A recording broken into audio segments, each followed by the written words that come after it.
សម្រាប់ whitening night cream នេះគឺផ្ដោតសំខាន់សម្រាប់បងៗដែលគាត់កំពុងតែមានស្បែកមុខមុនស្នាមរោគកទួលលំងាស់លាក់ស៊ីស្ដាំកសៃក្រហមស្បែកមុខគាត់អត់មានសំណើមអត់សភ្លឺថ្លាប្រើតែមួយមុខនេះគឺ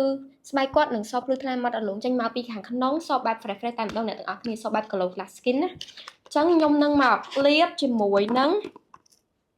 whitening night cream នេះឲ្យបងមើលថាស្បែកខាងក្នុងវាយ៉ាងម៉េចដែរសាច់ខាងក្នុងវាគឺជាប្រភេទសាច់ថ្លាណាទាំងអស់គ្នាអញ្ចឹងពេលដាក់នៅលើស្បែកមុខទៅគឺវាអត់មានធ្វើឲ្យអ្នកទាំងអស់គ្នាកកបតិបតៈនៅលើស្បែកមុខឲ្យស្ទះរញើសអីទេសម្រាប់បងដែលគាត់កំពុងតែមានស្បែកមុខមួយដែលមានរញើសច្រើនរញើសធំបងជ្រើសរើសយកគ្រីមនេះយកទៅប្រើប្រាស់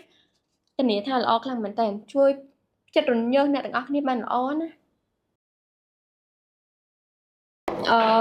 whitening night cream នេះគឺប្រើទៅគឺឃើញស្បែកមុខអ្នកទាំងអស់គ្នាកឡូភ្លាមតែម្ដងចឹងសម្រាប់បងដែលគាត់កំពុងតែមានបញ្ហាស្បែកមុខកុំភ្លេចជាមួយនឹង whitening night cream របស់ brand Mi Subaru អ្នកទាំងអស់គ្នា